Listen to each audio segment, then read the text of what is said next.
Bonjour, je m'appelle Nicolas Vigneras, gérant de la société Vigneras Forêt et Chasse.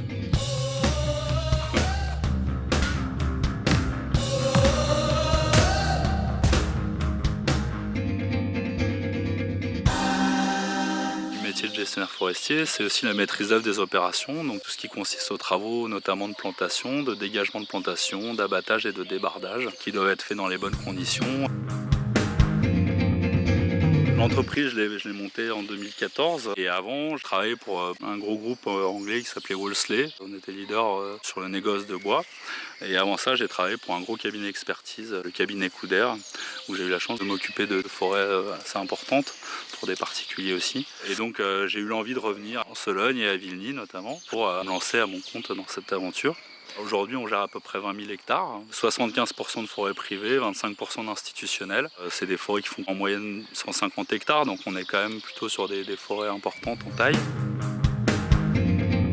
Aujourd'hui, on est 2,5, donc un salarié, moi-même, et un ingénieur en mi-temps. Pour l'instant, ça suffit. Le développement s'inscrit plutôt par l'internalisation de la partie travaux. La forêt, comme tous les milieux agricoles, en fait, on est vraiment en mal de main-d'œuvre. C'est pas évident de trouver les prestataires parce que moi, je reste un petit artisan avec 20 000 hectares par rapport à des coopératives qui vont avoir 100 000 hectares ou 200 000 hectares.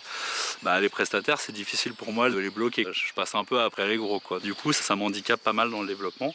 Et donc, l'idée, c'est qu'on a investi dans un gros tracteur, un gros broyeur forestier, dans une charrue forestière, une remorque de débardage qui doit arriver là. Et l'année prochaine, peut-être d'acheter une abatteuse.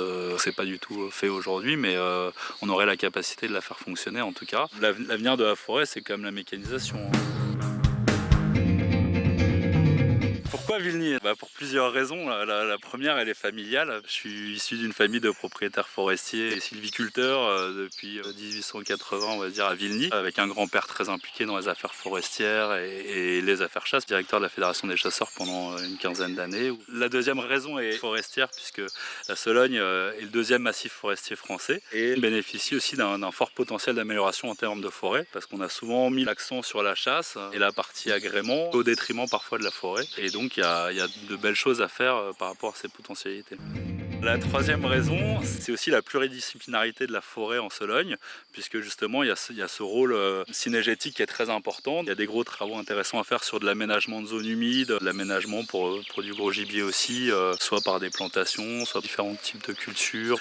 Et là on n'est pas sur un raisonnement purement forestier, parce que ça peut être aussi de refaire des prairies par exemple. Aujourd'hui en Sologne il n'y a plus beaucoup de petits gibiers parce qu'il y a trop de sangliers, il y a trop de gros gibiers. Sur une propriété on a travaillé sur ce que j'appelle des parquets de nidification de 2-3 hectares dans lesquels les oiseaux vont pouvoir venir nicher, parce que si vous faites pas ça en fait tous les nids sont détruits et on peut pas avoir de petits gibiers naturels.